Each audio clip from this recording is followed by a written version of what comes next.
salutations à vous, Congolais.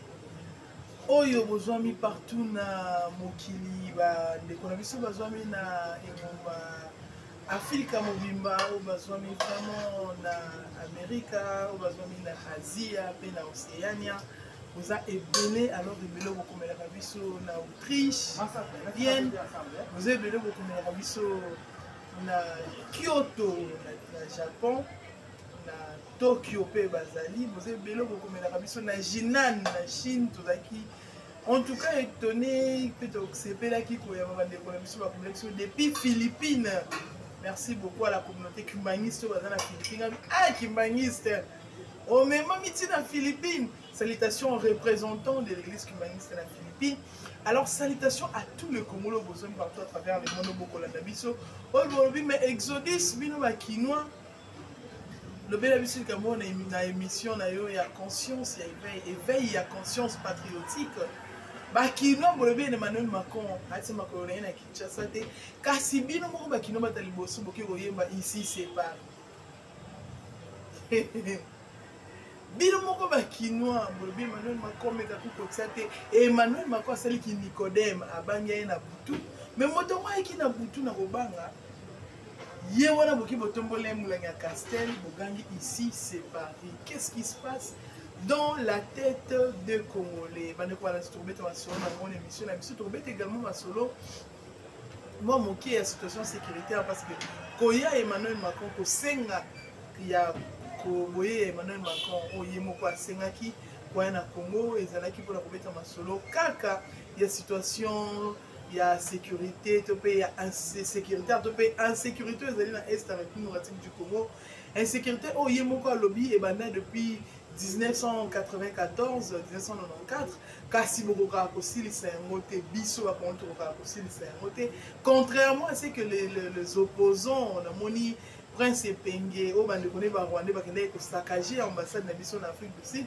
Prince Penge s'est permis en koloba que Emmanuel Macron a lobby na Félix qui kosilisa guerre ya STT ozoluka kobwaka faute na bato mosusu koluka bato na libanda pona koluka kosilisa guerre wana kasi il fallait correctifier koyebisa a lobby depuis 1994 bakongolais boza incapable ya kosilisa nzoka mobu oyo yatangi nde mobu yango bango baluka ko planifier déjà en sécurité na est parce que tongo basali génocide na Rwanda les Rwandais oyo bakimaki les intérêts moins na kati ba Rwanda bakimaki eza ba oyo mingi baya kokota na Congo o baya ko infiltrer biso elaka ba tout ba utunde banda ko kimata les Hutus bakimana ba tuti et ces gens-là ces Rwandais qui se sont installés dans la République démocratique du Congo pour te mettre pour des raisons humanitaires na bande les sous pour na hospitalité pour monter malamu na monter à moneno biso ba kongomani toza nango et ça là qui que to ya bango na mboka na biso ils se sont retrouvés sur le sol congolais commençant à s'aimer la terreur de la population bon ba kutaki sur place la population locale commençons également à s'aimer des zizanies du désordre dans la République démocratique du Congo envier cette belle terre nous donnée par Jésus, par notre Dieu, commencer à envier le poste politique. Ils sont là comme un général, il faut comme un poste de commandement, il faut comme un général, il faut comme un commissaire, il faut comme un major, il faut la politique, il faut comme un premier ministre, un ministre de la décentralisation, un enfant de la caca, EPST par exemple, défense. Et parce que nous avions été dirigés par des personnes qui étaient des mèches, qui avaient de même souche, ces gens-là facilitaient. Donc, et alors, quand vous avez sentinelle,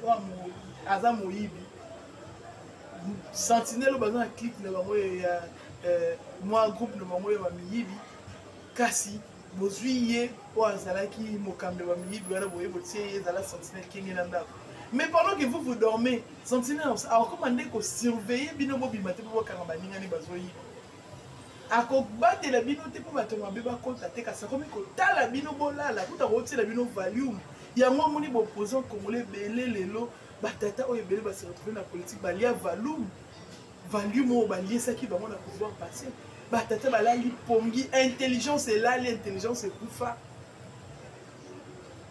mpo manaye kotala bango moyibi les voleurs qui ne vient que pour égorger voler et détruire akoti avoler asuki kana kovoler te atali bafille congolais oza kitoko avioler asuki kana kovioler te adétruire mais destruction méchante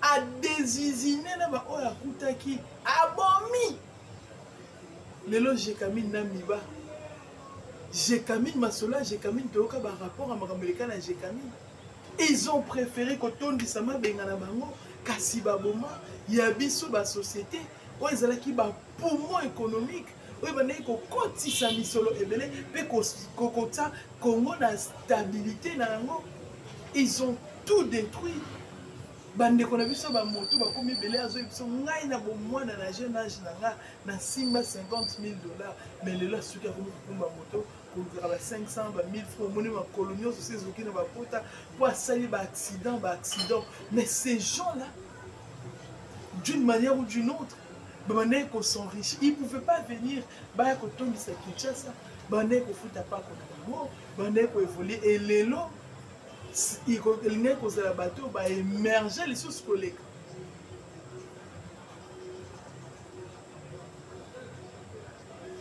quelle honte pour un grand Congo mboka monene boye ezala dirigé na bato bakamba ata lisanga jeunesse l'église te oui bato bakamba ata réunion moto azalaki ata aorganize ata réunion ya famille asala te na classe azala ata bidel moko délégué ya journée wana ata moto moko asali ye par procuration ke yo lelo remplace nga sala ata kobata liste ya babavardeur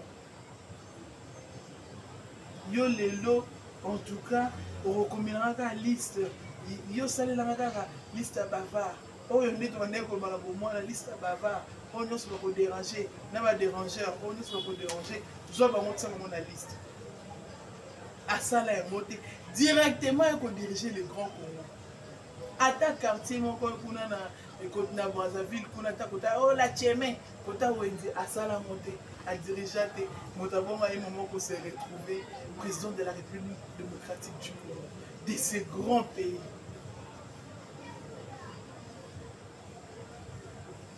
Ça fait très mal. Bandeko balanze ko sala biso passe. Mais lelo tobeta masolo vraiment il y a likambo yo et outi na kosalama Emmanuel Macron ayaki na mboka na biso tomoni Emmanuel Macron koleka koloba kosala ba déclaration et loko to retenir alobi que après ba enquête après nyonso kosalama il faut que établir ma responsable. Il y a des crimes de guerre. Il faudrait justice à ça à mon salaire. Ce qui y a cause à la parole, bateau il faut que ce qui me connaît cause à la parole, sanctionner. Il a dit et to profiter de ma même ndoki. À profiter à madame Moutalobi, à Zui Yango, à Salemi Yango. Nous demandons aux organisations, na ba ONG, Onionso, il y a ba droit de l'homme. Totalement. Tous avez un ministère à droit de l'homme.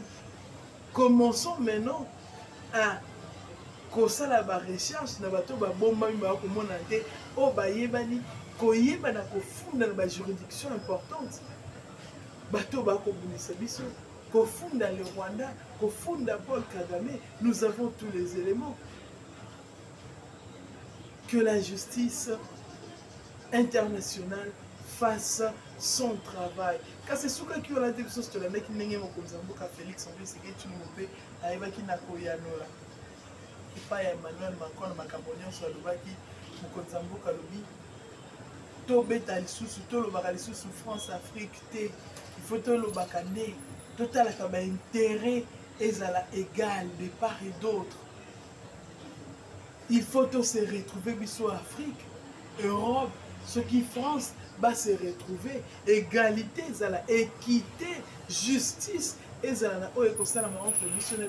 Arrêtez, c'était une façon de dire, arrêtez de vous considérer supérieur. Il y a Afrique. Botika komikanisa ke bino nde boza likolo ya Afrique to pe ya ba africain nyonso. Pendant que bodépandaka kutu na biso tous ces minéraux quand ils parlent des réserves, ba réserve on est bloc bazo attend tozaka ba colonie. Ils n'ont pas tout ça. Bazo pendant que tozali ba colonie. Yango moni ba fanda mingi na ba fin fonso ko tali bisika ba tonga ba ndako ba so kotoyo na butu au sentir brillance morezaka wana ils ont ba minéraux mo non exploité mais ils avaient déjà été là avant, ils ont eu à voler, à amener ce qu'ils ont trouvé chez nous bakena basala oya bango ba entrepôt bakena ba entreposant bakena ba garda bakena aujourd'hui ils parlent de réserves. Ces réserves là ne sont pas naturelles et ali ba réserve oyo ezali naturel te bandeko balandi arrivé à Emmanuel Macron il est vraiment que la moussa les sous conscience n'en a particulièrement payé mais les gens de comprendre de cette manière. Nous ne sommes pas contre nos frères qui veulent apparaître dans des photos avec une quelconque autorité qu'elle soit congolaise ou une autorité étrangère. C'est une bonne chose d'avoir une photo, peut-être pour des raisons d'immortaliser le moment, de garder la photo pour un souvenir et tout ça là. Mais l'objectif derrière cette histoire, c'est que Tomiteki, Tokabi, Tolakisa encore une fois, c'est que nous sommes niveau bassin au douani nango. On a un CPE, on a quand on met mis l'Académie des Beaux-Arts, à les talents aux jeunes bazar.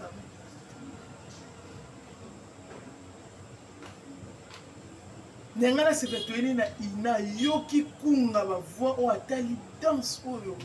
Comment dosa nango? To memine ba wenza bikeko wana na wenzi wana ya maisha wana tali art au Congolais dosa nango.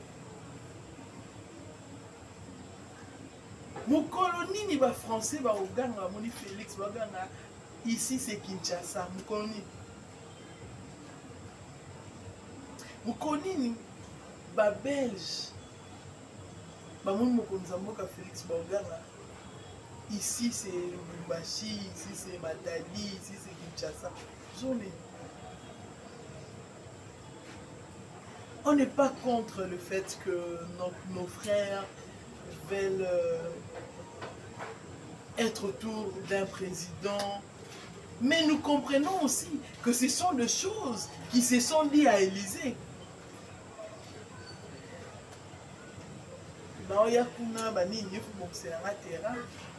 Je sais que les colons sont contre le fait que je sois là, mais je compte sur toi, bon ça terrain. Mais bon ça terrain, nous avons ici, nous saluons tout là. Bon ça terrain à quitter la Montréal comme pour dire, t'as la Afrique, beaucoup de distraction, t'as la Congo, les Africains sont dans les futilités, à l'est des autres pays, mais bah mon bazar là, bah on met la castel, bah on ça là. C'était pas quelque chose d'hasard, c'est quelque chose déjà préparé. Et c'est le qui t'ont humilié, humiliation pour moi, c'est quelque chose qui a été préparé. Voilà maintenant, il faut voir même les réactions. Je répète ici qu'on n'est pas contre les succès, le courage de notre frère. Mais nous avons essayé d'analyser politiquement cette histoire. Nous sommes arrivés à cette conclusion que on a quitté ça Congo, on a quitté ça que na Congo, toi na biso na se. Nous sommes en guerre avec le Rwanda. La France soutient le Rwanda.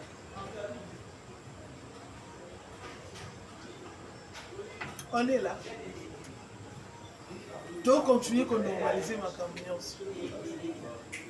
France réduire biso na niveau nyonso ti na niveau ya que la France se permet ya nommer à la tête de la francophonie l'OIF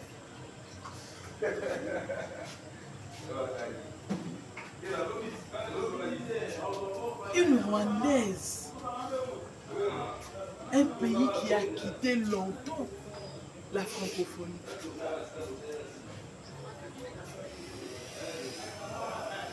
Mais nos frères, toujours dans la distraction, s'affichent avec des personnalités. Mais ça passe. Pourquoi on utilise notre frère dans tout ça? Certes, je sais que nos frères musiciens sont généralement apolitiques, mais parce que ils ont des fans au Balandarabaron, parce que admirateurs Nabaron, baza coup du temps sous idole pour la sous. Ces gens-là, ils ont une image une image positive. Il y a bateau bazo bunisa biso. Ah c'est que moi écoute moi écoute na yezo bela moi écoute na yeza na bien. C'est que mon balo ba na biso na France ça va pas agresser biso, c'est faux.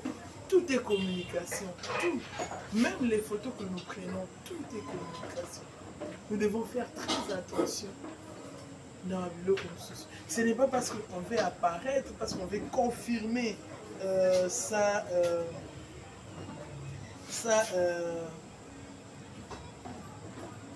succès, que moi je suis ce que je suis. Mais là en France, il y a nos frères d'origine qui évoluent dans le monde musical. Dadju va mettre Nibs, Youssoufa, des vrais patriotes. Mais j'ai peut-être collaborer avec Kinté. Boy non. Boy écoute, je peux répondre à l'invitation à Macron.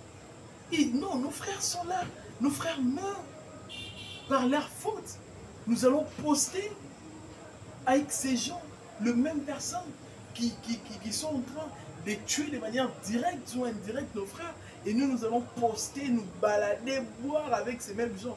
Et nos ministres même, vous qui êtes chargés de la communication, vous prenez de selfies dans des endroits comme ça, comme l'autorité africaine, ambiance.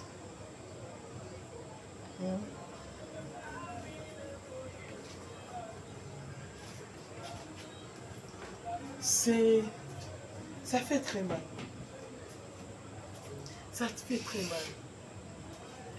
Parce que entendre même Moto Botambolanaï, nulle part il a prononcé le mot agression. Et si qu'à mon côté même, avant de Bengi, le M23, un groupe terroriste, à fond, on a du mal de Paul Kagame. Les Rwandais, ceux qui disent négocier avec les M23, c'est parce que les Occidentaux eux-mêmes ont dit qu'on ne peut pas négocier avec les terroristes. D'où vient qu'aujourd'hui nous pouvons maintenant négocier avec les terroristes? Non, ça passe pas. Nous ne le faisons pas.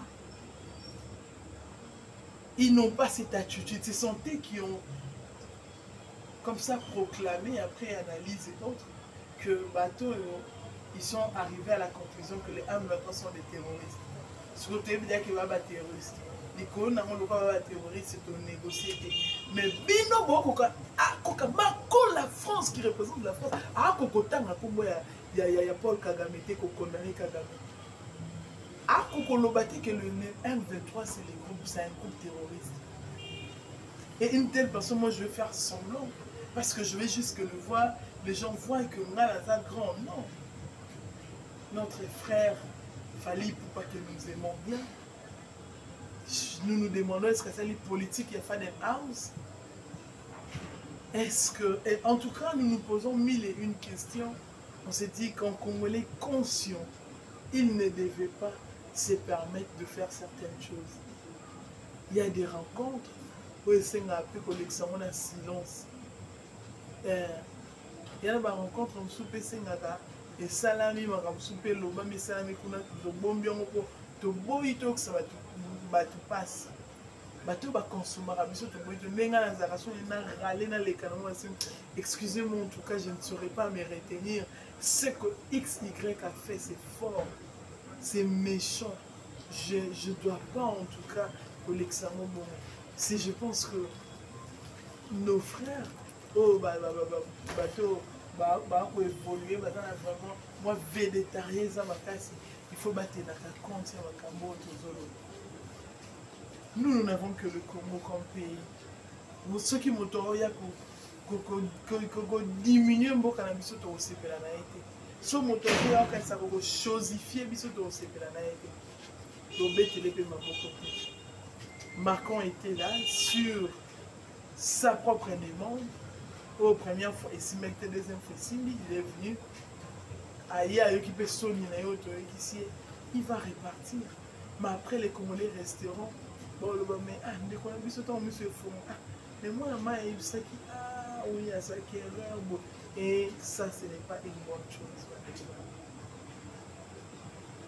en tout cas vous avez qui est belé pour la mission bitando na bino bande ko balande tombela bino suite ya programme na chaîne na biso Pifo télévision ya malamu bande ko niso ma prestaka na Pifo bolingaka bango bo kolanda bango vraiment par la suite mais déjà important en tout cas important bo biso na bino to kabwana to singa na bande ko nyonso bazomi na libana to pe na kati les sika au enrôlement et au salama va s'enrôler massivement, enrôlez-vous massivement.